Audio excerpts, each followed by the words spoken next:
Hello! Aujourd'hui, je vous retrouve dans une nouvelle vidéo dans laquelle je vais vous partager la manière dont j'utilise Notion dans mon quotidien de graphiste en freelance pour m'organiser et gérer mon entreprise.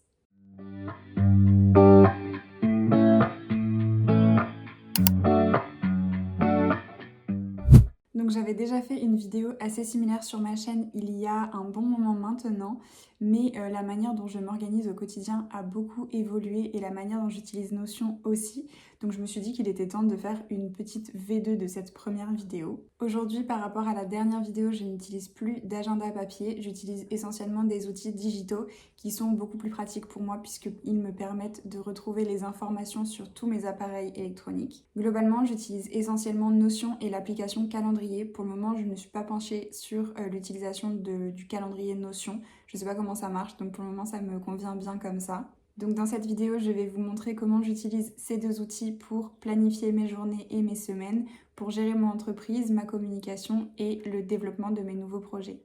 Donc c'est parti, je vais vous montrer comment ça s'articule. Ok, donc bien évidemment, je ne vais pas pouvoir vous montrer le contenu de chaque page parce que vous ne le voyez pas sur le côté, mais j'en ai vraiment énormément. J'utilise Notion depuis le tout début de mon activité, soit depuis octobre 2020. Donc j'ai forcément eu le temps d'accumuler beaucoup de choses sur Notion. Ça, c'est ma page d'accueil, donc le tableau de bord qui s'affiche, on va dire, quand j'ouvre Notion. Donc j'ai mis des raccourcis vers les pages que j'utilise le plus souvent, même s'il y en a qui restent ouvertes aussi tout le temps parce que c'est celles que j'utilise le plus. Ici, vous avez une petite aperçu de quelque chose sur lequel je reviendrai à la fin de la vidéo, qui est du coup la partie communication.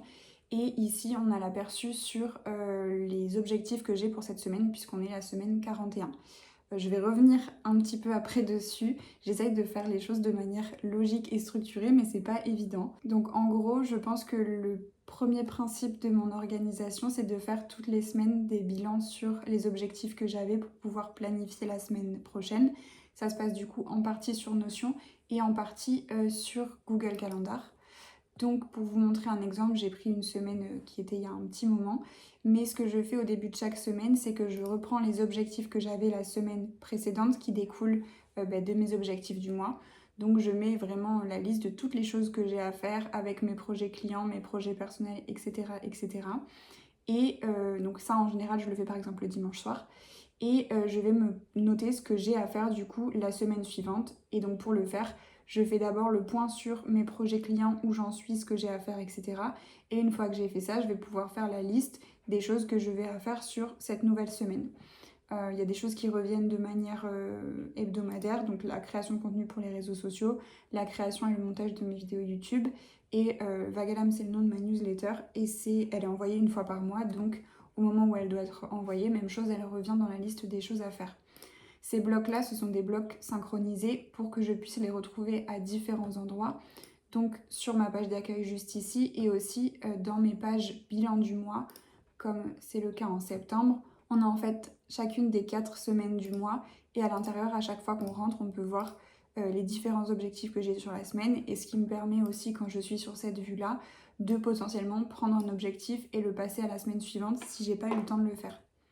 Donc ça, c'est la première chose que je fais le dimanche soir, c'est de faire le bilan de la semaine. Qu'est-ce que j'ai eu le temps de faire, qu'est-ce que j'ai pas eu le temps de faire, qu'est-ce qui va être prioritaire pour la semaine prochaine. Et je vais aussi regarder mon agenda pour voir si j'ai des rendez-vous de prévus, des appels avec des clients, des événements, etc. Parce que ça rentre aussi en compte dans la charge de travail que je vais pouvoir prévoir. Une fois que j'ai fait le point sur les choses que je vais avoir à faire la semaine suivante, je vais utiliser le calendrier. Donc si je le mets sur la vue de la semaine, par exemple, cette semaine, ça va donner ça. Il y a des choses, encore une fois, qui vont être des, entre guillemets, immanquables et qui seront toujours là. Notamment le sport, ça c'est pas moi qui décide, j'ai des entraînements en club. Donc dans tous les cas, ils sont ici et ils ne peuvent pas bouger. J'utilise un code couleur pour me repérer dans mon agenda. Donc le jaune c'est le sport, le rouge c'est les rendez-vous et le violet c'est tout ce qui concerne la création pour des clients ou pour moi-même. Et le multitask, j'y reviendrai un tout petit peu après, puisque ça fait partie du coup de la nouvelle organisation que je teste depuis quelques semaines. Tout ça pour dire que par rapport à la semaine du coup que j'ai prévue à mes objectifs, je vais noter les périodes sur lesquelles je vais pouvoir travailler. Donc ici j'ai placé plusieurs moments de ce que j'appelle le deep work. En gros, le deep work, c'est du moment où je vais travailler pour mes projets clients. En gros, si j'ouvre à l'intérieur, il va y avoir plusieurs choses notées qui vont être celles sur lesquelles je vais travailler à ce moment-là. Là, vous voyez, on est sur la partie multitask et ça correspond plutôt bien puisque j'avais prévu de faire ma vidéo YouTube sur ce moment-là. Bref, en gros, je place des blocs de travail et à l'intérieur, je me note ce sur quoi je pourrais travailler. La différence par rapport à avant aussi, c'est qu'avant, j'essayais vraiment de tout planifier. Par exemple, je me serais mis 1 heure ici pour faire le site de telle personne, 1 heure pour avancer sur des cartes de visite, etc., etc. Et en fait, c'était un petit peu trop strict comme manière de faire et du coup, j'ai choisi de faire plutôt comme ça maintenant et de me laisser, entre guillemets, la possibilité de travailler sur ce que je me sens de faire et ce sur quoi j'ai envie de travailler à l'instant T. Donc en gros, par rapport à mes objectifs ici, bon là c'est pas la bonne semaine, mais ça me permet de voir ce que j'ai à faire et après je les place à l'intérieur de ces blocs-là, sachant que le deep work c'est donc le travail client la plupart du temps ou le travail sur mes projets personnels. Et le multitask, c'est ce que je vais vous montrer juste maintenant. Donc ça fait partie de la nouvelle organisation que je teste. Ça consiste en gros à venir vider ma to-do list. Le principe en fait, c'est que avant j'avais toujours des to-do list à rallonge parce que j'avais plein de micro-tâches à faire que je mettais dans ma to-do list et qui prenaient une place monstre. En plus, vu que j'avais pas le temps de tout faire, bah, je me retrouvais à repousser au lendemain, etc., etc. Et du coup, en fait, j'ai créé cette to-do list qui est une to-do list géante. Vous voyez, elle est effrayante.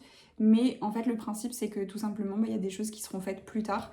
Il y a des choses, vous voyez, qui sont pas du tout datées juste ici. Tout ça, ça n'a pas de date, ça sera fait un jour, mais on sait pas quand. Et après, il y a des choses qui sont datées, soit avec des plages horaires assez grandes, soit avec une journée en particulier. Par exemple, je sais que là, vu qu'on vient de passer la fin de mois, le bilan de statistiques, le prochain sera le 1er novembre, la déclaration URSSAF sera le 2 novembre, etc., etc. Il y a des choses, une fois que je les ai faites, je peux les repousser au mois prochain. Et après, il y a des choses, par exemple, le montage de mon prochain vlog, ça sera à la fin de cette semaine, puisque même chose, j'ai pas besoin de le faire tout de suite. Tout ça pour dire que ça me sert en fait à faire ensuite un filtre pour que ne remonte dans la page aujourd'hui que les choses sur lesquelles ce serait bien que j'avance aujourd'hui. Ce qui ne veut pas dire que je suis obligée de tout faire aujourd'hui, mais dans l'idéal, ça devrait être fait. Si c'est pas fait, par exemple, ici c'était pour le 6 octobre et aujourd'hui on est le 7, rentrer mes factures dans Freebie, bah, ça reste ici jusqu'à ce que je l'ai coché. Donc en gros, ce que vous avez pu voir dans mon calendrier qui s'appelle Multitask, c'est un temps donné pour venir juste faire des actions de cette to-do list-là. Donc même chose, je ne me force pas à faire un truc en particulier. Bien sûr, il y a des choses qui sont plus urgentes que d'autres. Par exemple, cette proposition commerciale, elle est à faire avant le 10 octobre. Donc ça va être une de mes plus grosses priorités de la journée ou de ce début de semaine. Donc en gros, vu que je sais que toutes les fins de journée, je suis beaucoup moins efficace pour tout ce qui est travail créatif, je me suis mis ces blocs-là qui me permettent en fait de travailler sur plein de choses différentes et qui consistent juste à venir vider ma to-do list. Et en gros, moi, c'est une manière qui me convient une manière de m'organiser qui me convient parce que avant j'avais tendance à vouloir placer ces micro-tâches en priorité. Et en fait, maintenant, je sais que tout est noté, tout est dans ce que j'appelle la master to-do. Et tout a une date ou presque. En tout cas, les choses importantes et urgentes ont une date. Et j'ai un créneau tous les jours, ou même si c'était pas tous les jours, assez régulièrement, qui est spécifique pour venir vider ces tâches-là. S'il y a quelque chose de vraiment très très urgent, je vais en plus ajouter un rappel pour m'obliger à le faire ce jour-là et avoir la notification d'alarme comme quoi cette tâche est à faire le jour même. Mais en gros, je sais que tout est noté, je sais que j'ai un créneau prévu dans la journée pour venir vider ma to-do list. Et le reste du temps, je peux rester 100% concentrée sur mes prestations clients et les choses un petit peu plus longues que j'ai à faire qui vont demander d'être concentrée pendant un plus long moment. Là, si vous regardez la durée de la tâche, il y a beaucoup de choses en fait qui prennent très peu de temps. Ça, c'est des projets entre guillemets long terme, donc c'est normal que ça prenne plus de temps. Mais sinon, c'est vraiment en général des micro-actions. Donc ça, c'est la grosse nouveauté de ma to-do list. Ça fait longtemps que je l'utilise, donc elle a pas mal de filtres. Vous voyez, il y a une partie d'urgence, une partie catégorisation des tâches, donc les dates bien sûr, le statut et la durée de la tâche. Et en gros, ça me permet aussi, là il y a pas des filtres, mais il y a un tri qui est fait pour m'afficher en priorité les actions qui ont la date la plus courte, enfin qui doivent être faites le plus vite, et aussi en fonction de l'urgence. Et j'ai fait du coup différents onglets, donc là je vois tout si jamais j'avais besoin d'aller chercher quelque chose. Là il n'y a que ce qui concerne aujourd'hui, là il y a les tâches de demain qui vont venir s'ajouter, les tâches de la semaine, le type de tâche, si jamais tout à l'heure je crois que je cherchais quelque chose par rapport à l'e-shop parce que je ne savais plus à quel moment j'avais mis la tâche que je cherchais, bref, donc ça sert aussi à ça. Si je voulais voir par urgence, ça me permet aussi de voir comme ça. voir les choses qui sont déjà faites. Bah forcément il y en a beaucoup puisque au fur et à mesure que j'archive les tâches, elles restent du coup dans cette base de données. Et là ça me permettrait de voir toutes les choses qui ont déjà été faites depuis le début. Voilà, ça c'est vraiment un truc qu'on m'a recommandé de faire et que je trouve vraiment très cool. C'est juste une base de données en soi sur Notion, mais c'est un outil qui m'est ultra utile et quand je suis par exemple dehors que j'ai que mon téléphone, je vais me dire ah tiens il faut que j'envoie un mail à telle personne pour lui dire tel truc. Bah, si je le fais pas tout de suite, en fait je vais juste me le mettre dans ma to-do list sur l'application Notion du coup de mon téléphone. Ça me prendra une seconde et c'est fait, c'est noté. Je mets une date, je sais que je m'en occuperai même si c'est pas aujourd'hui. Je sais que je m'en occuperai à un moment donné. Donc bref, ça c'est pour la partie multitask et pour en revenir à mon organisation hebdomadaire. Donc je me place des blocs de temps en fonction de la manière dont je suis le plus à l'aise de travailler. C'est-à-dire que moi je suis très efficace le matin. Je peux travailler encore en début d'après-midi, mais par contre là vous voyez je reviens de ma pause déjeuner parce que c'est vraiment un moment où j'ai du mal à travailler. Donc mon agenda est organisé par rapport à ça. Et par rapport aux différentes choses qui vont se prévoir sur ma semaine, que ce soit les rendez-vous ou le sport. Et voilà, globalement, pour mon organisation hebdomadaire, c'est tout. Ah oui, si, et j'utilise aussi un autre tableau qui est sur ma page d'accueil, qui est celui-ci. Peut-être qu'il faudra que je floute le nom de mes clients, mais en gros, ça, c'est les projets que j'ai en cours qui sont finalisés ou pas encore finalisés. Et ici, on retrouve du coup le nom de mes clients, la prestation que j'ai à faire, le statut de la prestation, donc est-ce qu'elle est commencée, non commencée, en cours, en attente de réponse du client, terminée en attente de paiement, etc. La dernière modification, c'est ce qui me permet de savoir quand était la dernière fois que j'ai travaillé sur le projet, quand est-ce que j'ai eu des nouvelles pour la dernière fois, etc. L'état, c'est soit ce que j'ai à faire, soit la dernière action qui a été faite, soit les deux. L'action à faire, c'est par exemple là pour ce client-là, je savais que je devais commencer à travailler dessus le 30 septembre, donc je m'étais mis une alarme pour commencer à travailler dessus ce jour-là. Et au niveau de la facturation, savoir est-ce qu'un acompte a été réglé, est-ce que la facture est réglée, est-ce que le devis est validé, etc. etc. Et le bouton terminé, c'est juste pour que ça s'archive une fois que c'est terminé. Ça me permet d'avoir un aperçu sur la totalité de mes projets, savoir encore une fois qu'est-ce qui est le plus urgent, quand est-ce que je dois avoir terminé, qui attend potentiellement des relances, etc. etc. Et donc ça, c'est aussi un tableau que je mets à jour chaque fois que j'avance sur un projet client ou en tout cas à la fin de la journée pour savoir où j'en suis et quels seront les projets clients les plus urgents à avancer dans les jours à venir. Donc voilà pour l'organisation quotidienne. J'espère que c'est assez clair, mais je peux pas rentrer vraiment beaucoup plus dans le détail parce que c'est pas que c'est compliqué, mais il faudrait vraiment que je vous montre énormément de choses. Donc je pense que c'est déjà pas mal. J'espère que ça vous aidera à y voir un peu plus clair. Concernant après les objectifs et la gestion d'entreprise de manière plus générale, je fais beaucoup de bilans de mon activité. Vous les voyez passer sur YouTube logiquement à chaque fin de mois. Donc à chaque fin de mois, de la même manière que je le fais à chaque fin de semaine, je fais le bilan de ce qui s'est passé sur le mois. Donc ça concerne mon chiffre d'affaires, mon temps de travail, les projets clients que j'ai en cours, les objectifs personnels et professionnels que j'ai en cours, mes statistiques sur les réseaux sociaux, mon ressenti général sur comment s'est passé le mois, etc. etc. Donc ça, c'est des bilans que je fais tous les mois. Comme je vous disais, je vous les partage sur YouTube. Et après, j'ai aussi ce tableau-là qui me sert en gros à suivre le mois. Donc j'y note tous mes objectifs. En gros, je les décline en la partie mission client. Pour moi, c'est pas vraiment des objectifs, mais c'est juste quels sont les clients que j'aimerais livrer ce mois-ci. D'un point de vue communication, quelle quantité de livrables, on va dire, quelle quantité de posts je veux faire par réseaux sociaux. Et ce que j'appelle développement biz, ça va être des objectifs plus divers et qui vont concerner mon entreprise à moi. Donc il y a de la formation, c'est souvent le cas. Et il y a parfois des objectifs assez variés qui concernent mon entreprise. Donc ici, je vois qu'il y avait la mise à jour de mon portfolio. Ou là, ça concerne le lancement d'un nouveau projet qui est le lancement de ma boutique de papeterie. Donc ça se retrouve aussi dans cette catégorie-là. Après, il y a les objectifs personnels et les KPI. Donc ça, c'est justement des données chiffrées. Bref, ça, c'est ce qui me permet de m'assurer que je vais dans la bonne direction vers mes objectifs professionnels, sachant que ça, c'est aussi relié à mes objectifs annuels, puisque à la fin de l'année, je me pose pour faire le point sur mon année. Qu'est-ce que j'ai eu le temps de faire, qu'est-ce que je n'ai pas eu le temps de faire, qu'est-ce que j'aimerais idéalement faire l'année prochaine, etc. Par exemple, quand j'ai fait mon bilan 2023, je m'étais dit que j'avais envie d'ouvrir une boutique en ligne en 2024. J'avais noté potentiellement proposer un accompagnement à des graphistes, etc. C'est des choses que j'ai fait parce que je me les étais fixés comme objectifs à la fin de l'année 2023 et que du coup quand j'ai fait mon planning de l'année 2024, j'ai articulé mes idées en fonction, enfin pas mes idées, j'ai articulé mes objectifs répartis en fait un petit peu sur tout le long de l'année par rapport aux périodes qui tombaient le mieux, etc. pour avancer dans la direction de mes objectifs. Et en vrai, je veux pas du tout faire culpabiliser qui que ce soit ou dire qu'il faut absolument adopter le même fonctionnement que moi. C'est juste que moi, c'est la manière que j'utilise pour m'organiser. Pour moi, j'ai l'impression que ça fonctionne et que ça m'aide à avancer dans la bonne direction. Mais évidemment qu'il y a plein de manières de faire et que c'est pas une vérité absolue. Bref, donc ça c'est relié. Ensuite, on retrouve les pages que je vous montrais tout à l'heure qui sont les pages objectifs qui sont synchronisées, etc. etc. Et si je sortais de là, voilà, c'est cette partie-là que je voulais vous montrer.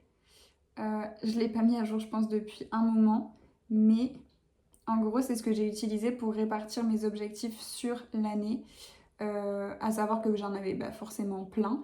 Et j'ai utilisé la fonction timeline de Notion pour les répartir tout au long de l'année. En gros, quand j'ai commencé en janvier, ma priorité c'était de mettre à jour mon portfolio parce que normalement il faut toujours le faire de manière assez régulière et je profite souvent de la fin de l'année pour le faire. Donc là, ça avait été le cas, ça a été mon premier objectif de l'année. Ensuite, mon second objectif, c'était de créer des revenus passifs. En fait, ça rejoint aussi de plus gros objectifs. On peut dire que par exemple, créer des revenus passifs serait un grand objectif et un de ces petits objectifs à l'intérieur de ce grand objectif, c'était d'utiliser donc The Good Template Place pour vendre des templates. Donc c'était mon objectif à ce moment-là, au début de l'année, que de développer ces revenus passifs-là. Donc sur la timeline, on voit que ça descend jusqu'à là. Je pense qu'il y avait d'autres objectifs pour février et pour mars, mais qu'ils ont potentiellement glissé sur la timeline parce que je m'en suis pas occupée à ce moment-là. Voilà, par exemple, l'optimisation de l'espace Notion, c'est un objectif qui était potentiellement prévu sur février et qui est un peu décalé vers le mois de mars parce que je m'en suis pas occupée immédiatement. Il y a une différence entre quand les choses sont prévues et quand elles arrivent vraiment. Mais en tout cas, je trouve que cet outil-là, il est utile parce qu'il permet en fait d'éviter de se retrouver avec trop d'objectifs à la fois. Je l'ai utilisé aussi pour faire le lancement de mon e-shop, ça je peux vous le montrer aussi. Et en gros, là j'avais aussi mis les différentes étapes par lesquelles il fallait que je passe et je les ai réparties tout au long du temps. J'ai mis des coches quand c'était fait.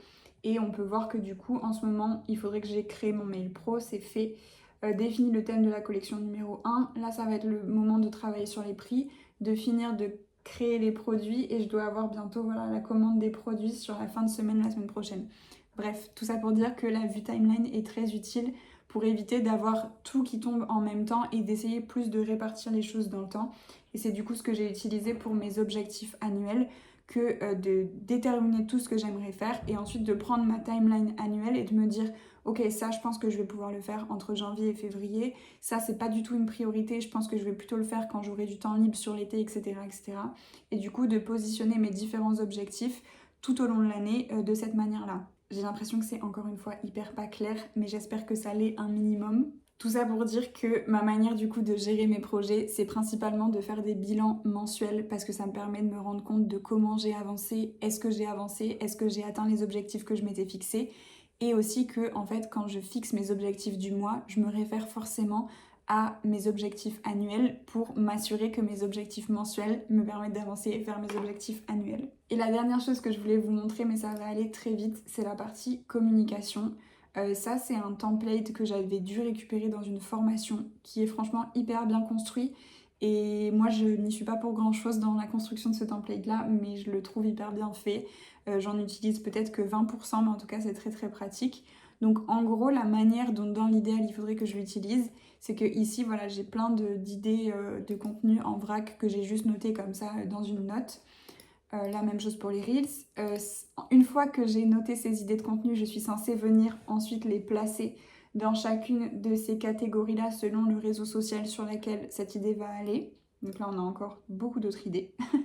En cours de production, c'est en fait selon le statut de ma publication, savoir où j'en suis, mais encore une fois, ça, je ne l'utilise pas. Ça, je l'utilise, c'est ce qu'on retrouve sur ma page d'accueil, je vous le montrerai juste après. Et ça, c'est pour retrouver les choses qui sont déjà sorties. Bref, moi, ce que j'utilise, c'est le calendrier éditorial que vous voyez juste ici. Je suis remontée sur des mois précédents parce qu'en ce moment, je disais ma communication en ce moment c'est un petit peu compliqué. Mais bref, donc en gros c'est un calendrier dans lequel quand on va pour créer un nouveau post, il y a des templates qui sont faits pour chaque type de contenu que j'utilise. Et si je dis par exemple que je veux faire une nouvelle vidéo YouTube, ça va me pré-remplir les étiquettes pour dire que c'est une vidéo YouTube et qu'elle est planifiée parce qu'elle a une date. Elle a une date parce que j'ai cliqué pour la créer au 1er juillet. Et en fait, je vais avoir d'office mon template de tout ce que j'ai besoin pour créer une vidéo YouTube qui apparaît. Si au lieu d'une vidéo YouTube, je dis que c'est un post Instagram simple que je veux faire, même chose, ça va se positionner avec l'étiquette Instagram et ça va me mettre le modèle d'un post Instagram, donc me dire de mettre ici mon visuel, ici le texte de mon post et ici les hashtags que je veux mettre sous mon post. Bref, voilà, et surtout ça me met aussi une petite icône en haut qui me permet de savoir très facilement quel type de contenu est-ce que je vais avoir à produire. Et du coup, après j'ai aussi des filtres qui me permettent de séparer par réseau social. Par exemple, j'utilise forcément un calendrier spécial pour YouTube qui est en réalité juste ici et qui me permet de voir les vidéos que je vais avoir à sortir dans les prochains temps. Pour LinkedIn, même chose, j'ai fait un tri qui me permet de voir où j'en suis dans ma production de contenu en ce moment même et de pouvoir planifier les prochains posts. Il y a aussi toute une partie idées de contenu qui sont tous les posts que je n'ai pas encore fait et en gros j'ai juste à cliquer ici et dire que je veux que ce soit fait par exemple le 18 et ça va s'afficher dans mon calendrier de contenu ici au 18. Je pense que c'était ce post-là. Voilà, donc ça c'est le tri par réseau social et si je reviens sur mon onglet général, là normalement je vois la totalité de mon calendrier avec donc les posts Instagram, les posts LinkedIn, je pense qu'il doit même y avoir, oui, ma newsletter ici, des reels, enfin bref, il y a plein de choses différentes. Le suivi des coches me permet de voir si mon post est prêt ou non. Et j'ai aussi une vue semaine qui me permet d'y voir un peu plus clair quand j'ai beaucoup de contenu à produire. Ça me permet de savoir où j'en suis, qu'est-ce qui doit sortir quand, etc., etc. Et du coup, la dernière chose que je voulais vous montrer, que je trouve hyper utile, même si c'est pas non plus un truc de fou, c'est ce toggle là, si on peut appeler ça comme ça, que j'ai renommé parce qu'il est en fait sur ma page d'accueil et en gros qui me permet de voir quel va être le contenu que je vais avoir à produire dans les 7 prochains jours. Et du coup je l'ai laissé sur ma page d'accueil parce que en un coup d'œil ça me permet de voir que demain j'ai le vlog de ma boutique, c'est même pas le bon numéro 3 qui va sortir. Là c'est pas à jour donc typiquement je vais pouvoir modifier. Il a été tourné et monté, la couverture de Reels est prête donc je peux cocher visuel et rédiger. Il me reste plus qu'à le publier demain donc j'ai mis l'étiquette à publier et je sais que demain je n'aurai plus qu'à m'en occuper. Pour le Notion Talk Graphiste qui est la vidéo que je suis en train de tourner, en soi les étiquettes sont pas bonnes parce que c'est pas un contenu comme les autres, mais tout ça pour dire que là du coup je vais pouvoir passer en catégorie montage puisqu'il me restera plus qu'à monter cette vidéo pour qu'elle sorte jeudi. Donc voilà, et en gros quand je clique sur programmer, non pas sur programmer, quand je mets la vidéo en c'est publié, elle sort de mon tableau, ce qui me permet de toujours savoir est-ce que j'ai quelque chose qui est en retard dans ma production de contenu, qu'est-ce qui me reste à faire sur la semaine, etc., etc.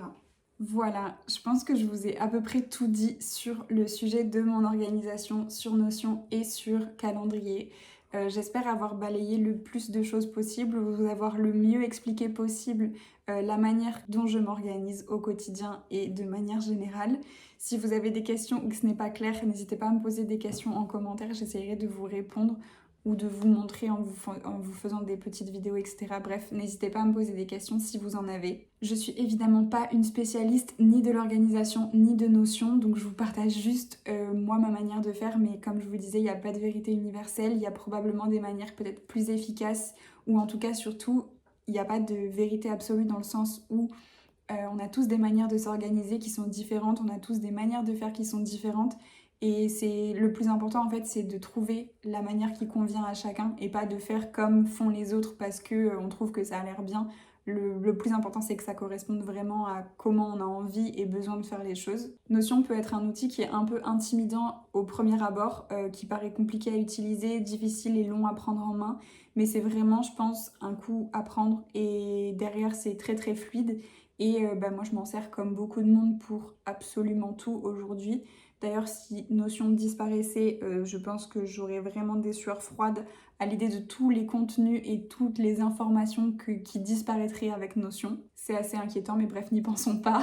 Bref, voilà, ça va être tout pour aujourd'hui. Si vous avez envie que je fasse d'autres vidéos sur la manière dont je m'organise ou sur des vidéos comme celle-ci, je sais qu'on m'avait déjà demandé de faire un Notion Tour avec les pages que j'ai sur mon Notion, mais franchement, ça serait un peu compliqué parce que j'en ai vraiment beaucoup. Mais en tout cas, s'il y a d'autres choses que vous voudriez voir en vidéo, n'hésitez pas à me le dire dans les commentaires.